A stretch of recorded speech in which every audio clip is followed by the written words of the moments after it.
Olá pessoal, hoje nós vamos estudar respiração celular. Mas antes de começar a falar desse processo propriamente dito, vamos relembrar a mitocôndria, que é essa organela presente, nas células. Porque é a respiração celular que é uma função da organela mitocôndria e acontece os processos dentro dela. Então vamos relembrar um pouquinho sobre ela para que possamos prosseguir com essas informações a respeito da respiração celular. Então aqui está a mitocôndria. Ela tem uma membrana externa e uma membrana interna, que é essa daqui, ó, toda dobradinha. Esse interior da membrana interna é chamada de matriz mitocondrial. E essas dobrinhas aqui são chamadas de cristas mitocondriais, tá? E esse espaço aqui entre uma membrana e outra é chamado de espaço intramembranoso. Dentro da matriz mitocondrial são encontrados ali alguns grânulos de alimento, também ribossomos. Então essa organela aqui tem os seus próprios ribossomos, fazer a fabricação de proteína, Então o ribossomo é responsável pela síntese de proteína. E ela também possui o DNA próprio, no formato circular, muito semelhante aos das bactérias, Então a mitocôndria ela é autossuficiente. Ela tem DNA próprio, tem o ribossomo próprio para fabricar proteína para ela tem o poder de fazer autoduplicação e a função dessa organela na célula é a formação de ATP, que é uma energia, uma moeda, vamos dizer assim, energética dentro da célula, e ela também é responsável pela respiração celular. Então vamos entender como é que funciona esse processo, agora que já fizemos uma revisãozinha a respeito dessa organela. Então o processo bioquímico tem como objetivo a produção de energia na forma de ATP. E ela é dividida, a respiração celular, em 3 etapas. Então é muito importante vocês saberem o nome dessas etapas, o que acontece em cada uma delas e saber em que local da mitocôndria acontece cada etapa, tá? Então isso aí é uma coisa que costuma ser cobrado muito, em provas. Então vamos lá, nós temos as 3 etapas aqui. A primeira é a glicólise, que acontece em que local? No citoplasma, tá? Também pode ser chamado de citossol ou hialoplasma. Então a glicólise não acontece na mitocôndria, acontece no citoplasma da célula. Mas já é o primeiro processo ali, a primeira etapa para que aconteça a respiração celular, tá? Segunda etapa é o ciclo de Krebs, que acontece aonde? Na matriz mitocondrial, que é aquele espaço, que tem dentro da segunda membrana. Então olha aqui, ó, a matriz, é esse espaço aqui que está em azulzinho, ok? E a outra etapa, a terceira, é a fosforilação oxidativa, que acontece aonde? Nas dobrinhas da membrana interna, tá? Que são chamadas de cristas mitocondriais. Então olha aqui, ó, fica nessa dobrinha aqui, ó, que são as cristas mitocondriais. Então a glicólise ocorre do lado de fora, no citoplasma. O ciclo de Krebs acontece nesse espaço aqui, que é a matriz mitocondrial, e a fosforilação oxidativa acontece nessas dobrinhas aqui, que é chamado de crista mitocondrial, ok? Então é muito importante vocês saberem o nome das etapas e aonde acontece. E agora a gente vai entender o que acontece em cada uma delas, tá? Mas antes vamos só relembrar também alguns conceitos, como por exemplo, o que é um ATP, já que essa organela é responsável pela fabricação de ATP, eu preciso saber o que é o ATP, A sigla ATP significa trifosfato de adenosina. porque o ATP nada mais é do que um nucleotídeo, muito semelhante com o nucleotídeo que forma ali o DNA, né? A diferença é que aqui nós iremos ter 3 grupamentos fosfatos. Lá no nucleotídeo que forma o DNA, o RNA, tem um grupamento fosfato só. Mas aqui, por isso que é tri, né? Tri vem de 3. Então, tem 3 grupamentos fosfatos ligados a um açúcar, né, uma ribose, ligado a uma base nitrogenada que vai ser a adenina. Por isso que é trifosfato de adenosina, referindo-se ali à adenina, tá?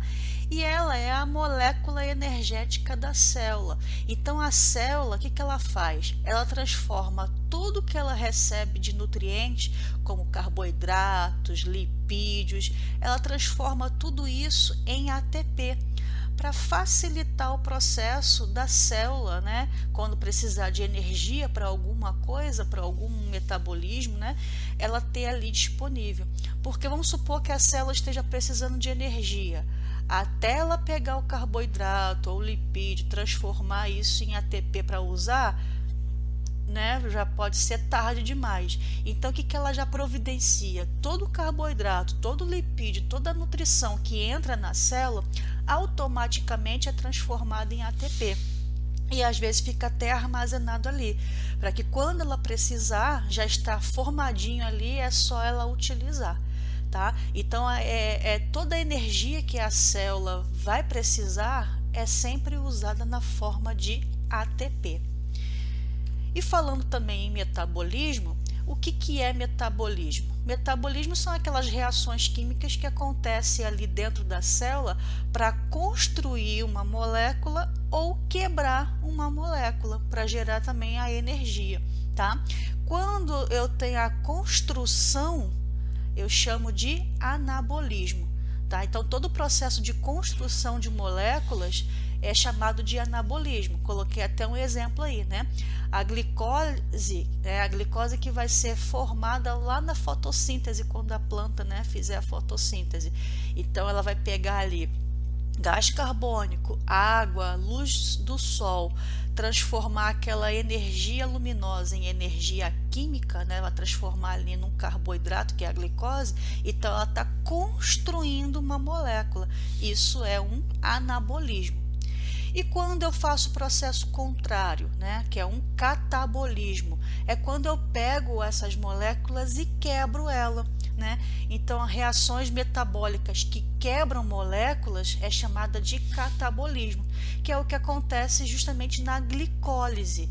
A glicólise, eu tenho uma molécula de glicose com 6 carbonos que vai ser quebrada em 2 moléculas com 3 carbonos cada, né? Que ali é o ácido pirúvico ou piruvato.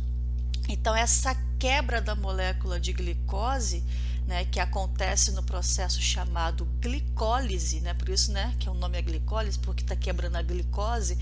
Então, eu estou fazendo um catabolismo, tá? E a união dos dois, quando eu tenho tanto o anabolismo como o catabolismo, isso, né, a união forma um metabolismo, que é o que a célula faz o tempo inteiro. O tempo inteiro a célula está construindo alguma coisa ou quebrando alguma coisa para gerar energia, tá? Então vamos falar da glicólise, que é a primeira etapa, que acontece aonde mesmo? Lá no citoplasma da célula, tá? Nessa fase ocorre a quebra da glicose. Então eu tenho aqui uma molécula, né, de glicose. A fórmula da glicose é 6 moléculas de carbono, 12 de hidrogênio e 6 de oxigênio. Então é C6H12O6. Essa aqui é a fórmula da glicose. Lá na glicólise vai acontecer o quê? Eu vou quebrar essa molécula de glicose ao meio e vou formar ali 2 moléculas, né, com 3 carbonos. Então, eu vou formar essa molécula aqui com a fórmula C3H4O3, que nada mais é do que o piruvato, né? Ou também conhecido como ácido pirúvico, tá? Então, eu quebrei ela ao meio e formei essa molécula aqui. Aí você pensa assim, mas essa conta aí tá meio que errada. Se eu tinha 12 moléculas de hidrogênio, como é que aqui eu vou ter 4 se foi quebrado pela metade? Aqui não deveria ter 6?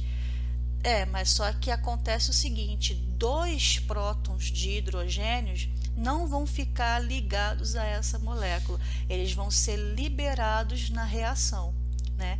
Que nós vamos ver já já. Aguenta só um pouquinho aí que eu já chego lá, tá? Mas é só para dizer que, na verdade, quando ela é quebrada ao meio, né, vou ter ali a formação de um ácido pirúvico ou piruvato que tem essa fórmula aqui, ó, C3H4O3, ok? E para quebrar essa molécula aqui de glicose, eu vou precisar de energia, mas também na quebra, na separação dessas moléculas de hidrogênio e carbono, libera-se energia. E eu não posso desperdiçar nunca energia dentro da célula, porque energia na célula vale ouro, né? Então, todos os elétrons que são liberados da quebra dessas moléculas, né? No caso do catabolismo, todas as moléculas de elétron e de prótons de hidrogênio que são liberados na reação, existe ali 2 receptores de elétrons que vão estar ali por perto para capturar tudo isso que está sendo liberado, porque nada pode ser perdido dentro da célula. Um desses receptores de elétrons, né, e também de prótons de hidrogênio se chama NAD. NAD+, que significa nessa sigla nicotinamina adenina dinucleotídeo. Tá? Então, isso aqui é uma coenzima derivada da vitamina B3, que é a niacina, que tem a função de fazer o quê? Capturar esses elétrons e os hidrogênios que são livres, né, que são dispersos ali da quebra da molécula de glicose, para poder fazer o quê? Capturar toda a energia possível para depois, lá no final da reação, transformar em ATP. Aí imagina se o indivíduo está com carência dessa vitamina B3 aqui no organismo. Ele vai ter facilidade ou dificuldade de receptar ou capturar esses elétrons e esses prótons de hidrogênios perdidos ali. Vai ter dificuldade, já que é a vitamina B3 que ajuda nesse processo de se pegar todas as energias disponíveis ali em forma de elétrons ou de prótons de hidrogênio. Então, se o indivíduo está com carência de vitamina B3, vai ter dificuldade no processo e pode gerar menos energia do que deveria dentro da célula. Tá? Então, a importância, né, de se manter ali sempre com as vitaminas, né, de forma em dia, vamos dizer assim, dentro do nosso organismo, né, com a quantidade necessária para que as outras reações químicas e processos metabólicos da célula ocorram com maior eficiência. Tá? A glicólise, ela é um processo bem complicado. Existem 10 reações químicas diferentes acontecendo ali. Só que essas 10 reações químicas, como eu mostro aqui na figura para vocês, é só a nível superior. Então, só quando você entra na faculdade é que você, e se for fazer, né, uma matéria que é pertinente a estudar esse assunto, é que você vai entender cada processozinho desse daí. Mas a nível, né, de ensino médio e vestibular, tem a fórmula da glicólise de forma simplificada, que é essa que está aí na tela para vocês, tá? Então, vamos entender essa parte simplificada da glicólise. Eu tenho aqui uma molécula de glicose, então finge que cada bolinha cinza dessa daqui, ó, é um átomo, né, de uma molécula de carbono. Tá? Então, a glicose tem 6 carbonos. Então, vou ter aqui 6 bolinhas, tá? Representando. Para eu quebrar essa molécula aqui de glicose em 2 com 3 carbonos, eu vou precisar gastar energia. Porque essa molécula não vai se quebrar simplesmente assim do nada. Eu preciso gerar energia ali para que essa molécula sofra uma desestabilização e rompe, né, ali algumas estruturas, por isso que ela se separa. Então, olha só como é que acontece. Eu tenho aqui, ó, 6 moléculas de carbono, eu vou precisar ali de 2 ATPs, tá? Então, para quebrar essa molécula, eu gasto 2 ATPs, que vai vir aqui, ó, vai se fragmentar e vai liberar um fosfato para ficar aqui nessa extremidade da cadeia, e um outro fosfato vai ficar aqui na outra extremidade da cadeia. E isso daqui vai fazer com que essa molécula de glicose fica extremamente energética, e com isso, com essa energia toda, ela não consegue ficar estabilizada, e acontece o que? Se rompe, né? Formando ali 2 moléculas com 3 carbonos, né? Que é o famoso ácido pirúvico ou piruvato, tá? Então eu vou formar ali 2 moléculas de ácido pirúvico. Só que nesse processo aqui de rompimento, para formar essas 2 moléculas com 3 carbonos, a ligação que tinha aqui entre esses carbonos aqui do meio foi rompida. E com isso eu liberei o que? Elétrons, e também foi liberado ali, ó, 2 prótons de hidrogênio que se ligavam a esses carbonos aqui. Só que eu não posso desperdiçar isso, né, dentro da célula, porque, como eu falei, energia para a célula vale ouro, e isso daqui vai ser transformado em energia lá na última fase, né, que é a fosforilação oxidativa. Então, os aceptores de elétron, como o NAD, por exemplo, vai vir aqui, vai capturar esses 2 prótons de hidrogênio e vai se transformar em NADH, né, e como tem 2, vão ser 2 NADH. E vai guardar ali com ele. Mas para eu completar aqui a energia dessa molécula, eu vou precisar também adicionar mais 2 fosfatos. Então vai ficar agora um fosfato aqui que veio daqui, né, que já estava ali na molécula, e agora eu vou colocar um fosfato adicional aqui nessa extremidade da molécula. Nessa daqui de baixo, esse fosfato aqui permanece, que é esse daqui, e um outro fosfato que eu vou adicionar vai ficar aqui na outra extremidade da molécula. Então agora esses 3 carbonos aqui também estão altamente energéticos. E aí o que vai acontecer? Ele vai liberar ali energia para formar ali, ó, um ATP aqui e outro ATP aqui, e o que sobra é justamente o ácido pirúvico ali, que vai continuar na reação química na próxima etapa, que é a etapa 2, que é o ciclo de Krebs, ok? Então, como é que funcionou o saldo energético dessa reação química aqui, que é a glicólise? Eu tenho de 4 moléculas de ATP usadas aqui e fornecidas no processo, 2 eu precisei de início para quebrar a molécula, e 2 foram geradas aqui no final. Só que, como 2 eu usei, então eu não posso considerar, porque foi gasta. Então, na verdade, o saldo final energético da glicólise vão ser apenas 2 moléculas de ATP, tá? Por quê? Porque 2 eu usei lá no início, gastei, então não conta, eu gastei, tá? Então, de 4 moléculas envolvidas no processo, 2 eu gastei e 2 foram feitas, né? Que foi o que aconteceu aqui no finalzinho da reação. Então, o saldo final vai ser de 2 ATPs, tá? É claro que, como eu falei, né? Existe muito mais reação química envolvida nesse processo. São 10 reações químicas, mas aqui está de forma simplificada, tá? Que é o que interessa no momento para vocês. Aí depois, né? Nós temos ali a fórmula geral da glicólise. Com a molécula de glicose, eu precisei de 2 ATPs, né? Foi ali também fornecido 2 NADs para capturar aqueles 2 prótons, né?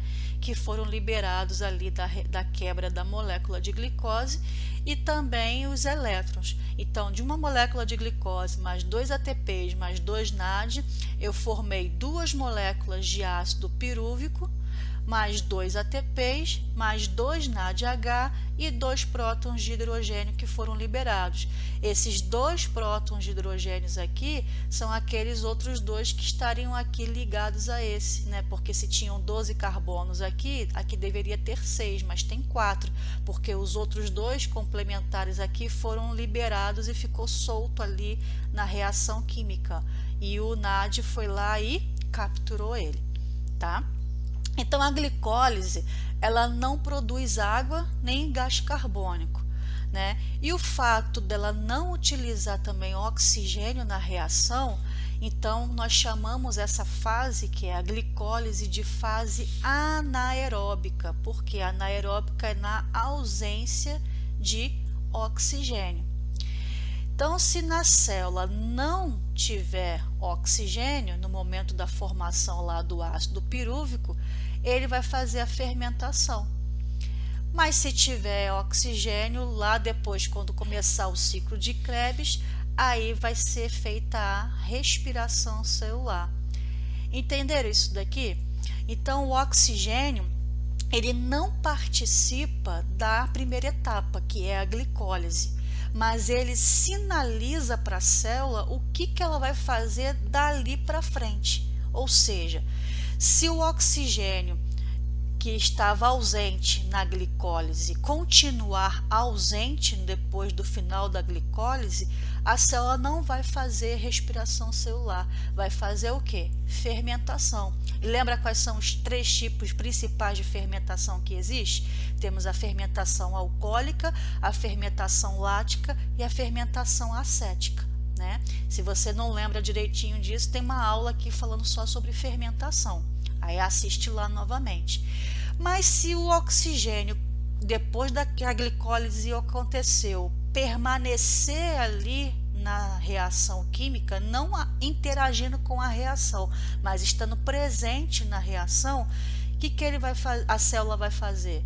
Dali para frente, ela vai começar o processo de respiração celular propriamente dita, que vai entrar as outras 2 fases, né, da respiração celular, que é a segunda fase, que é o ciclo de Krebs, e a terceira fase, que é a fosforilação oxidativa, tá?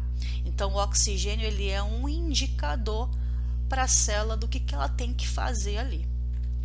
Então, vamos entender agora o ciclo de Krebs. Então, já aconteceu a glicólise, né, que é a quebra da molécula de glicose, lá no citoplasma.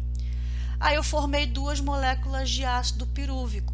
Esse ácido pirúvico agora vai entrar na mitocôndria. Quando ele entra na mitocôndria, ele vai para onde? Lá para a matriz mitocondrial, que é aquele espaço interno da segunda membrana, né, da membrana interna da mitocôndria. Lá vai acontecer o ciclo de Krebs, que é o quê? É um processo metabólico que visa transferir essa energia química lá dos piruvatos, né, formado na glicólise, para processo propriamente dito de transformação em ATP.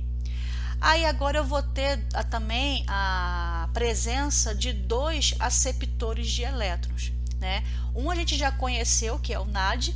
O NAD, ele se transforma em NADH quando ele captura ali os prótons de hidrogênio livres na quebra, né, da reação química.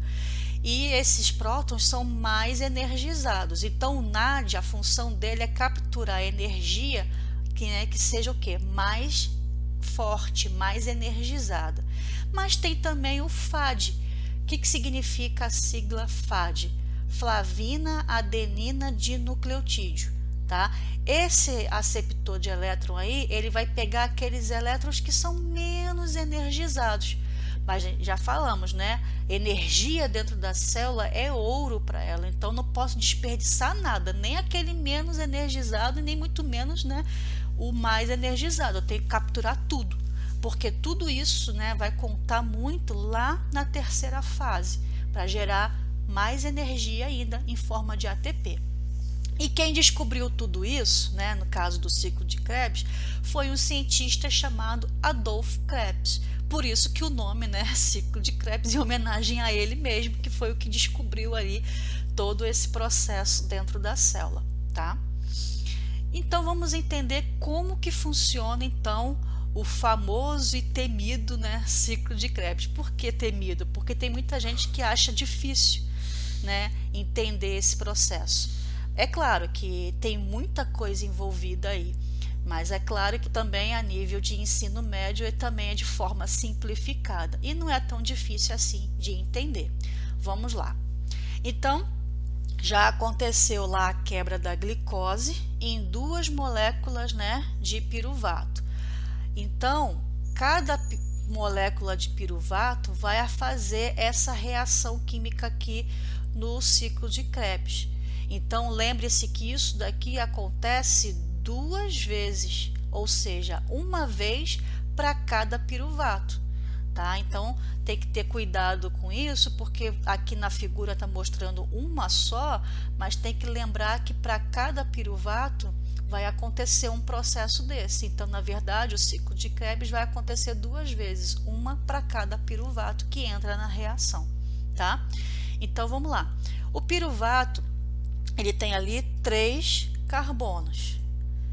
Logo no início do ciclo de Krebs, já se perde ali um carbono, liberando uma molécula de gás carbônico, CO2.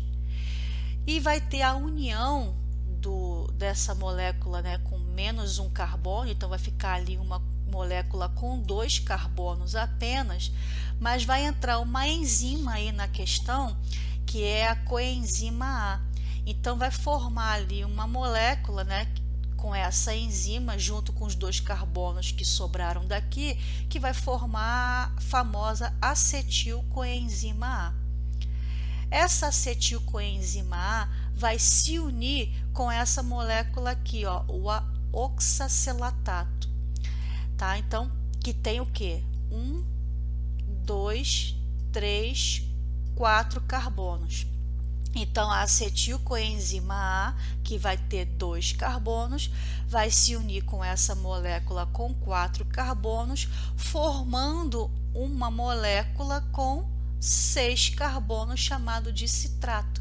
Então, aqui tem, ó, 1, 2, 3, 4, 5, 6 carbonos. Por isso que o ciclo de Krebs também é conhecido como o ciclo do ácido cítrico. Tá? Então, ele tem esses 2 nomezinhos aí, tá? Se estiver falando lá ciclo de Krebs ou ciclo do ácido cítrico, é a mesma coisa. Por que ácido cítrico? Em homenagem ao citrato, que é justamente, né, a primeira molécula que vai dar o pontapé inicial. É aqui que começa realmente o ciclo, né, de Krebs, que é nessa molécula citrato, que fez a união da acetilcoenzima A com essa outra molécula aqui, que é a oxalacetato, ok? Aí, aqui que começa, né, o pontapé inicial desse ciclo, e já começa ali perdendo molécula de água.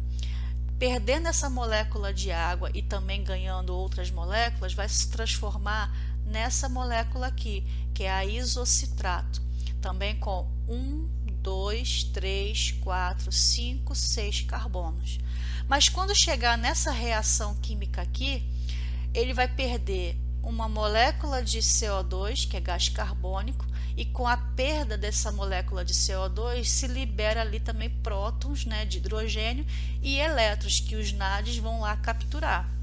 Então, se eu perdi um carbono aqui, eu agora vou formar uma molécula com 1, 2, 3, 4, 5 carbonos, que é essa daqui, ó, alfa-cetaglutarato, que também vai perder ali uma molécula de CO2, né? E com essa perda aqui vai ser liberado prótons de hidrogênio que o NAD vai lá capturar de novo, né? Aí vai formar agora aqui a succinilcoenzima A com 1, 2, 3, 4 carbonos. E é aqui, ó, que acontece a principal parte, né, do ciclo de Krebs, que é a formação da energia, que é o que importa para a célula, né? Então, vai ser formado aqui, né, uma enzima, né, no caso uma molécula de energia, que é a GTP, que vai ser transformada depois em ATP, tá? Então, a formação do succinato, né, produz ali, ó, o GTP, que é uma molécula semelhante ao ATP, que vai ser transformado em ATP logo em seguida. E prossegue aqui, ó, o succinato, depois o fumarato, depois aqui o malato, né? Vai acontecendo aqui várias reações químicas, onde vai ser liberado elétrons aqui, o FAD e o NAD vão estar aqui capturando tudinho, tá? E depois no final vai ter ali a formação da oxalacetato novamente com 4 carbonos, que vai se unir com outro carbono ali, 2 carbonos do piruvato, e vai continuar tudo novamente, tá? Então, isso aqui é uma coisa contínua dentro da célula, tá? Tá sempre acontecendo isso. Por quê? Nós estamos nos alimentando, adquirindo ali, né, glicose da nossa alimentação, que vai ser quebrada e transformada em energia para a gente fazer tudo no nosso corpo, andar, pensar, correr e etc. Estudar, né, principalmente. Então, tudo tem que ser transformado. Então, esse processo aí é contínuo, né? Por isso que é chamado de ciclo, está sempre acontecendo. Então, 3 coisas que eu preciso chamar a atenção de vocês aqui. Quando o piruvato começa aqui a reação química, ele já perde logo uma molécula de CO2, né? Então tem a perda ali de carbono, que nós chamamos de descarboxilação. A presença também da enzima coenzima A, que vai se transformar em acetilcoenzima A, se ligando com essa outra molécula para dar o pontapé inicial aqui do ciclo. Vai acontecer várias reações químicas e a principal reação química é justamente a formação do succinato, que vai formar ali o ATP, que é o que importa para a célula, tá? E lembrando também que os elétrons perdidos e os prótons liberados, os NADs e os FADs estão ali, ó, capturando tudo para não deixar desperdiçar nada, tá?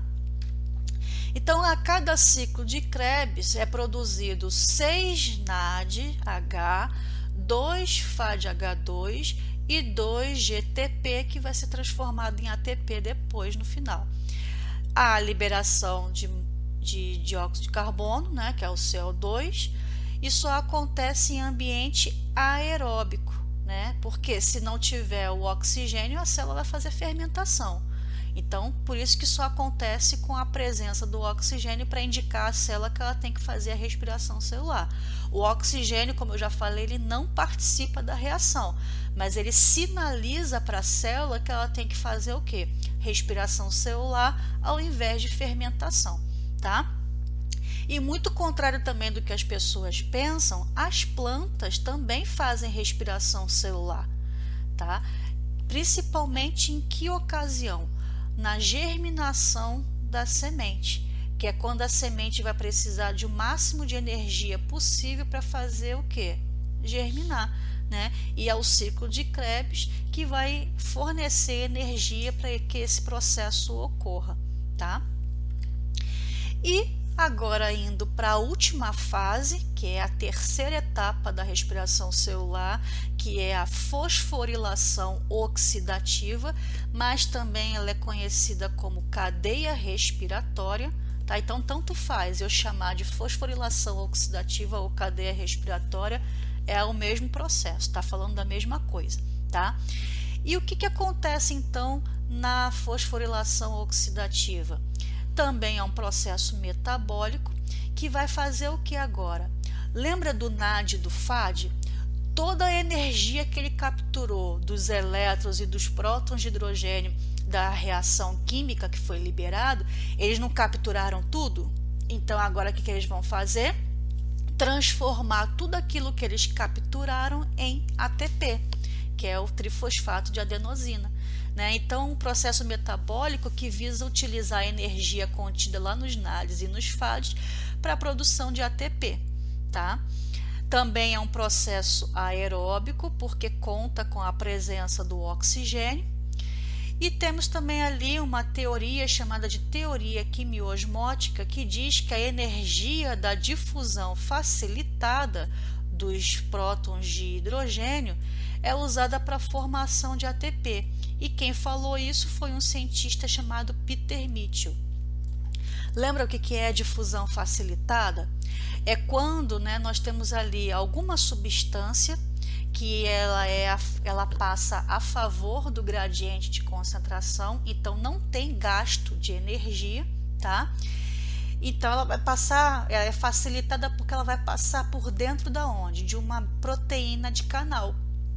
Então ela passa ali de boa por dentro da proteína de canal, do meio mais concentrado para o meio menos concentrado, né? Por isso que é difusão e é facilitada porque passa pela proteína de canal. Ela não gasta energia, mas nesse processo aí que Peter Mitchell falou, ele disse que ela não gasta, mas ela produz energia. Como assim? Então vamos entender o processo agora, né, da cadeia respiratória.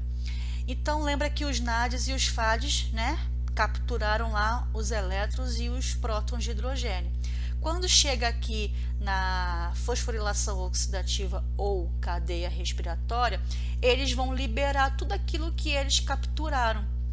E aonde que acontece esse processo? Lembra qual é o local da mitocôndria que isso acontece?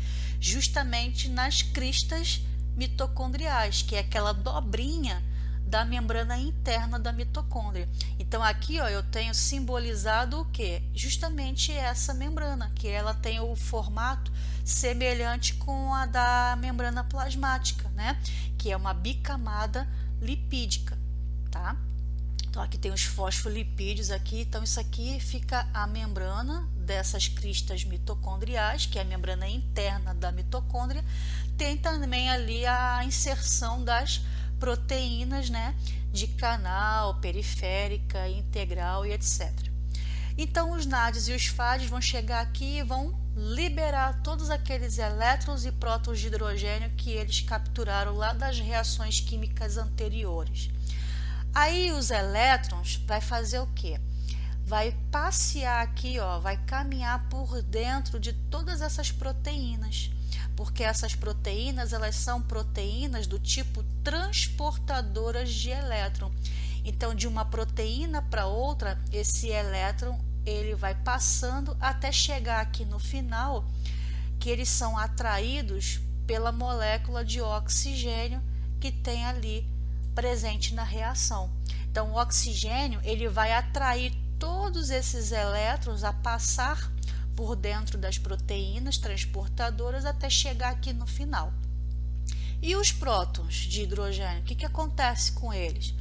Lembra que os prótons eles vão passar, né, por dentro da proteína de canal por difusão, né? E no caso, como passa por dentro da proteína, difusão facilitada. Então aqui, né, que é o interior da mitocôndria, que no caso seria a matriz mitocondrial, está com o meio mais concentrado. E aquele espaço que fica lá entre a membrana externa e a membrana interna, que nós chamamos de espaço entre as membranas, né, ele está menos concentrado. Então, os prótons vão sair do meio mais concentrado para o menos concentrado por difusão. E facilitada porque eles vão sair aqui, ó, por dentro dessas proteínas de canal. Aí eles vão ficar aqui fora, só que eles não podem ficar ali fora, porque eles precisam fazer o quê? Montar a molécula de água que está aqui dentro, e justamente o oxigênio vai atrair esses prótons a entrar novamente e formar ali o famosa água, né, que é o H2O. E esses prótons entrando de novo aqui para esse interior da mitocôndria, eles vão gerar a energia que a célula precisa, né, para justamente fazer o seu metabolismo. Só que eles não entram por qualquer lugar. Eles entram por essa proteína aqui chamada ATP sintase. E essa proteína aqui, ela é diferente das outras. Diferente como? Que quando o próton de hidrogênio entra aqui e passa por dentro dela, ela gira igual um motorzinho, né? Então o próton vai entrando e ela vai girando. E esse giro é que vai fazer o quê? A produção de energia, tá? aqui em forma de ATP. Então o próton ele vai entrar porque está sendo atraído pelo oxigênio. Atraído como? Pela polaridade. Lembra que o próton ele é positivo e o hidrogênio é negativo? Moléculas diferentes se atraem. Então o oxigênio vai atrair o hidrogênio a entrar, formar ali a molécula de água, e quando ele entra, ele gira essa ATP sintaxe, que é essa proteína aqui, e com esse giro ele vai fazer o que? A formação de ATP, tá? Então a ATP sintase é responsável pela formação de ATP. Mas como é que ficou aí então a quantidade, né? Como se fosse uma fórmula matemática. Então vamos lá. Um NADH vai bombear 10 prótons de hidrogênio para fora, que gera energia para formar 2 ATPs e meio. E um FADH2 vai bombear 6 prótons de hidrogênio para fora, que vai gerar energia para formar 1 ATP e meio. Então, ó, 2 com 1, 3,5 de cada um aqui, então aqui vai formar 4 ATPs, tá? Então, o saldo final real, né, de cada glicose que foi oxidada ou que foi metabolizada é de 30 ATPs. E se a pessoa tiver ali com um aproveitamento, né, ótimo de cada reação química, ela pode formar até 38 ATPs. Lembra que eu falei? Se a pessoa tiver com a vitamina B3, né, ali, que é a niacina, em quantidades exatas no organismo, e os NADs e os FADs conseguir capturar todos aqueles elétrons e aqueles prótons de hidrogênios quebrados da reação, então eu posso gerar até mais do que 30 ATPs. Eu posso gerar, na verdade, 38 ATPs. Então é basicamente de 30 a 38 ATPs, não menos que 30 e não mais que 38. Então fica nessa margenzinha aí de 30 a 38 ATPs, que é gerado, né, para cada molécula de glicose oxidada ou metabolizada dentro da célula. Então a fórmula geral da respiração celular fica assim: uma molécula de glicose mais 6 moléculas de oxigênio vai ser transformada em 6 moléculas de gás carbônico, mais 6 moléculas de água e mais 30 ATPs. E como eu falei, né, pode ter ali uma variaçãozinha, que seria essa daqui, ó. Então, na glicólise, eu vou ter ali a formação de, junto com o ciclo de Krebs, né, de 10 NADs, que vai ser transformado lá na cadeia respiratória em 30 ATPs. Na glicólise e no ciclo de Krebs, eu vou ter a formação de 2 FADs H2, que lá na cadeia respiratória vai ser transformado em 4 ATPs. Isso aqui eu estou falando, esses 34 ATPs aqui, eu estou falando só da formação lá, se todos os NADs e FADs conseguirem capturar todos os elétrons e prótons, né, liberados na reação química. Então já tem ali, ó, 34 ATPs. Lembra que no ciclo de Krebs também é formado 2 ATPs e lá na glicólise também é formado 2 ATPs? Então eu vou ter aqui, ó, 34 com 2, 36, com 2, 38. Então eu posso formar ali, ó, 38 ATPs como saldo total final da respiração celular, né? Se acontecer tudo de forma certinha, sem perder nada. Então vai variar de 30 a 38 ATPs como saldo final da reação química, que é a respiração celular, ok? Então, com isso, ficamos por aqui. Eu sei que é muita informação, tem muito detalhezinho. Assista essa aula quantas vezes for necessário, leia o assunto que está na apostila, treine fazendo os exercícios e qualquer dúvida é só me mandar uma mensagem e até o próximo assunto. Tchau, tchau!